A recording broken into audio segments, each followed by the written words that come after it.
안녕하십니까. 오늘은 7월 15일 금요일. 네, 저는 스피치가 스펙을 이긴다의 저자 공미정입니다. 조명이 이제 그 유튜브 기계가 있어요.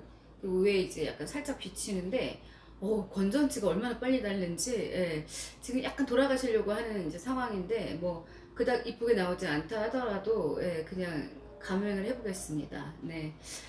결과적으로는 뭐, 그 비주얼이나 우리가 피지컬도 굉장히 중요하지만 그래도 사람이 전하는 그런 내용 자체가 의미가 있기 때문에 네 이렇게 말씀을 드리면서 또 시작할게요. 잡사 이론이라고 해서 이제 세상사의 이제 모든 어떤 그 이야기들을 제가 그 잡지에 기고를 했었는데 왜 이제 스피치 이야기를 하면서 말에 관한 이야기를 하면서 결과적으로는 말이라는 거는 모든 것의 통로가 되죠. 다 이제 연관들이 되어 있어요. 이 세상 사람들이 하나같이 너그러운 마음씨를 지니고 너그럽게 살아간다면 더 이상 바랄 게 뭐 있겠습니까? 그렇지가 못하죠. 실제로 이제 저도 들은 이야기인데, 우리가 이제 그 굉장히 인상 깊게 봤던 다큐멘터리가 있었어요. 카르투시오의 수도원과 그리고 이제 간혹 우리가 봉쇄수녀원, 뭐 봉쇄수도원의 이야기를 다룬 그 다큐를 보고 있노라면 그 잔잔한 그 적막감 속에서 그 평화가 이렇게 막 이렇게 전해지거든요.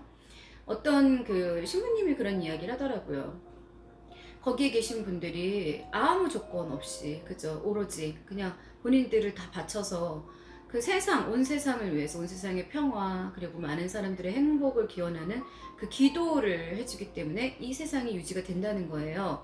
왜냐하면 정말 그 일종의 백혈구 같은 역할을 하시는 분들이래요. 그래서 그분들이 아무 일도 안 하고 수도만 하는 게 아니라 결국은 이 세상을 움직이는데 일조를 하고 있다는 거죠. 그 저도 아하 하고 와닿았던 그런 기억이 있는데 왜냐면 이제 우리가 수도를 하지 않는 한은 사람들하고 이제 만나면은요 갈등이 없을 수가 없어요. 겉보기에는 굉장히 평화로운 집도 막상 들어가 보면은 그 잦은 다툼 뭐 그리고 어떤 그 이해관계에 얽힌 거 그리고 가족끼리도의 갈등 그런 게 되게 많거든요.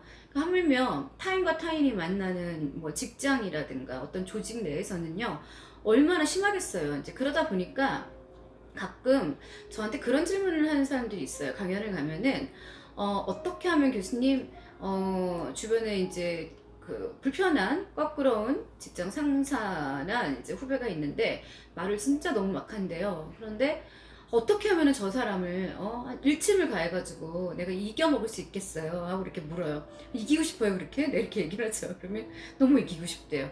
아니 그런 거 하지 말아라. 그러니까 본인이 자꾸 마음속에서 벌써 요만한 이제 어떤 공격적인 어떤 성향을 갖고 있으면 그쪽에서도 이미 사람인지라 다 느껴요. 그러다 보니까 내가 오히려 고집을 굽히지 않고 센 척하고 세게 굴수록 그쪽에서는 더 꺾고 싶어 하겠죠. 그러니까 오히려 너그럽게 한번 생각을 해보라 그랬어요.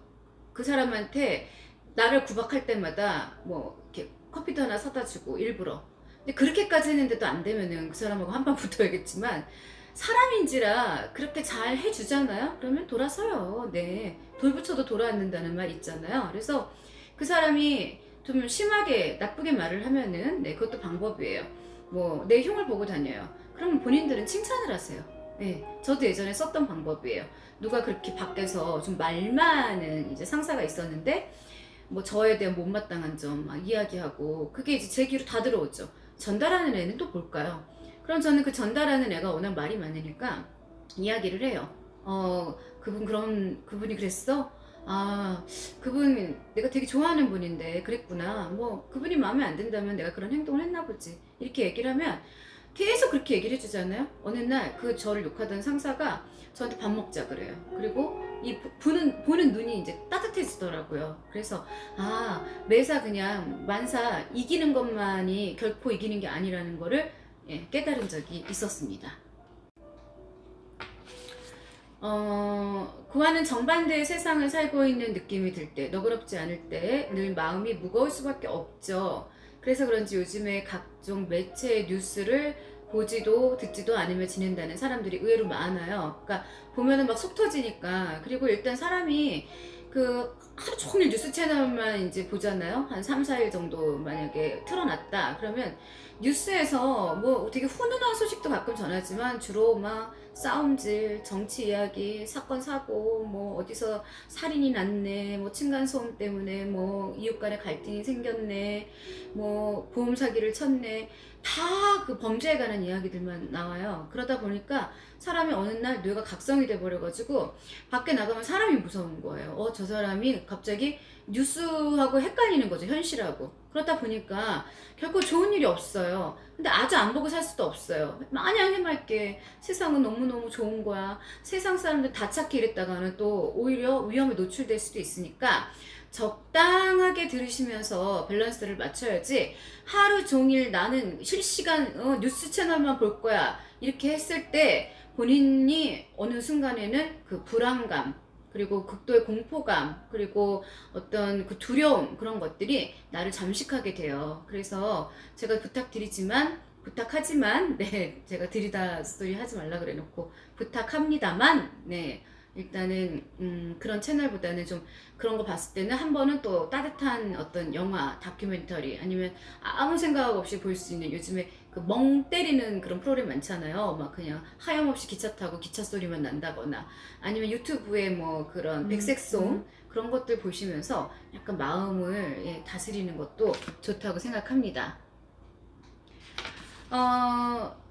시시각각 전해지는 소식들이 10개 중 9은 마음을 무겁게 하기 때문이라는 게 그 이유입니다. 이해될 만도 합니다. 왜 이렇게 세상 살기가 퍽퍽해졌는지 그쵸? 그러다 보니까 밖에 나가서 어떤 사람하고 대화를 하면은요 대화가 안 돼요. 요즘에 그게 뭐 유행도 아니고 뭔 얘기하면은 그 사람 내가 아는 사람 아니잖아요. 내 앞에서 그런 말 할 필요 없고요. 그게 굉장히 시크하고 자기 자신을 멋있다고 생각하나 봐요. 그냥 저는 누군가가 저한테 만약에 전화를 했다 그러면 전 다 받아줍니다. 들어줘요.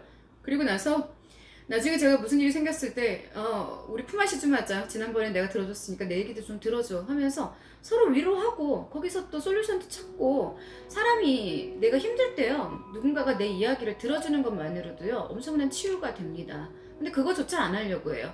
얼마나 극단적인 이기주의에 이제 지금 다다랐는지 모르지만 그리고 어디서 그렇게 요상한 못된 말만 배웠는지 그거는 당신 사정이잖아요. 그럼 내가 알아서 뭐해요? 이렇게 아주 공격적인 언사들만 배우는데 그렇게 해서 본인이 남는 건 뭐 있어요? 정작 자기 자신이 힘들 때는요. 그 어떤 누구도 아무도 그 사람의 이야기를 들어주지 않을 겁니다. 외톨이가 됩니다. 네, 극도의 외로움을 느끼게 되겠죠. 근데 왜 그럴까요? 사람들의 마음이 이제 지나치게 각박하기 때문일 것입니다. 인구는 점점 늘어나죠. 코로나죠. 물가 오르죠. 경쟁이에요, 경쟁. 어려서 경쟁해서 좋은 대학 가면은 그다음부터 좋은 직장이 딱 하고 나타날 줄 알았는데 그게 아닌 거잖아요, 지금. 솔직히 말씀드리면 오히려 어른들의 그 어떤 멘탈이 지금 더 걱정될 정도로 사실은 정말 치료를 받아야 되는 사람들도 많고 그리고 무엇보다도 위로를 받아야 되는 사람들도 많고요. 밖에 나갔는데 이 세상에 공짜 없잖아요. 내가 열심히 일하지 않는데 돈 주는 사람 없고요. 열심히 일한다 한들 그렇다고 해서 그 돈이 또 되게 뭐 엄청 많이 주는 사람도 없어요. 각자 다 힘들다 그래요. 우리는 이제 사람 입장에서도 나도 힘들어. 또 일하는 사람 입장에서는 나는 이렇게까지 했는데 왜 보상이 없어 하고 그런 갈등들이 어마무지합니다. 그렇다고 나 혼자 사업해야지 자영업해야지 속 편하게 가게 해야지 가게에 앉아있는데 정말 코로나 때는 미쳤죠. 다들 안 들어오잖아요 손님이. 그러면 어떻게 해요? 또 빚내야 되겠죠. 그러다가 이제 뭐 제2금융권 쓰다가 사채 쓰다가 결국엔 막 빚에 쫓겨가지고 그런 사건들이 얼마나 많이 쏟아져 나옵니까. 그래서 세상 살기가 참 녹록지가 않다는 거 항상 느끼게 돼요. 그저 눈만 뜨면은 한치의 여유도 없이 절박한 심정으로 살아가고 있습니다. 네, 오늘 또 하루 무사히 휴 지나갔네. 오늘은 별일 없었네. 오죽하면은 좋은 일이 있기보다는 오늘 하루 아무 일도 없었다는 거에 더 의미를 둔다는 그런 분들까지 봤는데 참 마음이 아팠습니다. 너그러운 마음으로 남을 대하고 너그러운 마음으로 일상을 견지하는 사람들을 찾아보기 어려운 게 현실이에요. 그러니까 일단은 나부터 살고 봐야겠어. 이제 이런 마음인 거죠. 자고 나면은 별것도 아닌 사소한 일에도 사람들은 흥분하기 일쑤입니다. 그래서 제가 이제 이해가 안 되는 거는 그전엔 그렇지 않았는데 인간은 털어서 다 먼지 나요. 그런데 뭐 어떤 사회적 이슈가 돼가지고 한 사람이 뭔가 문제를 일으키면 그걸 막 집단으로만 이제 린치를 가하니까 그 부분에서 정말 하지 말아야 될 막 말들이 쏟아져 나오고 눈살 찌푸려지는 그런 말들이 쏟아져 나올 때마다 진짜 한탄하게 돼요. 내가 너무 오래 살았나? 네, 죄송하지만 그런 생각 들 때가 있습니다. 추후에 양보도 없이 자기 생각만 옳다는 아집에 빠져가지고 나만 옳대요. 너는 틀리고 나는 맞다예요. 나는 되고 너는 안 돼. 이런 거죠. 허우적대는 경우가 허다합니다. 백해 무익한 것에 사활을 거는 경우도 많이 봅니다. 자기 일에 충실하고 내가 앞으로 가야 될 진로, 목표, 그리고 내 주변에 사랑하는 사람들 이런 거 생각하는 게 아니라 남의 가십, 남의 이슈, 남의 남이 잘못되는 거 좋아하는 거 정말 뭐 열거하면은 입이 아파요. 네. 다른 사람들의 생각이나 의견이 자기와 다를 때는 발끈하고 지적질하면 발끈하고 그게 분노와 짜증과 증오심으로 돌변하죠. 너그러움이란 전혀 발붙일 틈이 없습니다. 자신이 정당하다는 걸 밝히겠다며 애매한 사람들을 끌어들이다 보면은 갈등만 점점 더 커질 뿐입니다. 그래서 자꾸 이제 말을 많이 하다 보면은 내가 한 말이 계속 막 발 없는 말이 천리 가는 것처럼 주변에서 이제 그 문제 때문에 다른 일을 못 해요. 그냥 계속해서 그거를 뭐 검증을 해야 되고 또 한 사람 찾아내야 되고 또 거기에 또 막 소송이 걸리고 골 아픈 일만 계속 생기는 거죠. 그래서 입을 닫아버리고 나는 그냥 차라리 벽 보고 수행하겠다 하는 그런 인구들이 늘어나는 것 같습니다. 그런 악순환 속에서 인간관계가 원만히 유지되기를 바란다는 건 그야말로 연목구어죠. 예, 사자성어로.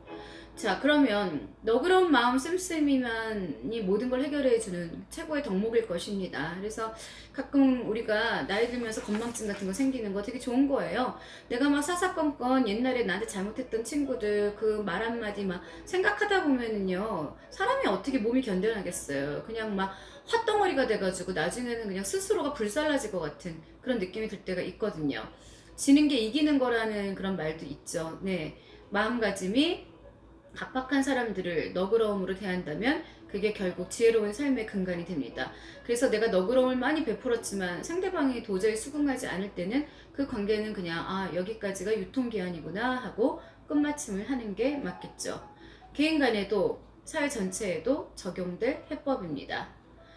자신이 생각하는 걸 모두 실천에 옮기는 건 참 어려운 노릇이지만 평생이 걸리더라도 좀 더 너그러운 마음가짐으로 한 세상 살면서 늙어가고 싶다는 어느 분의 글이 새삼 절실하게 마음에 와닿는 요즘입니다. 제가 가끔 나도 나이 먹었나 봐 이 소리를 하는 이유가 성질이 발끈발끈 했었는데 요즘에는 내가 지금 약간 늙어가지고 문고리 잡을 힘만 있었어도 너는 죽었어 막 이렇게 얘기할 때 있거든요. 농담으로. 네, 그만큼 이제 웬만한 거는 이렇게 한쪽 늦게 질끈 감고 그렇게 지나갈 때가 있어요.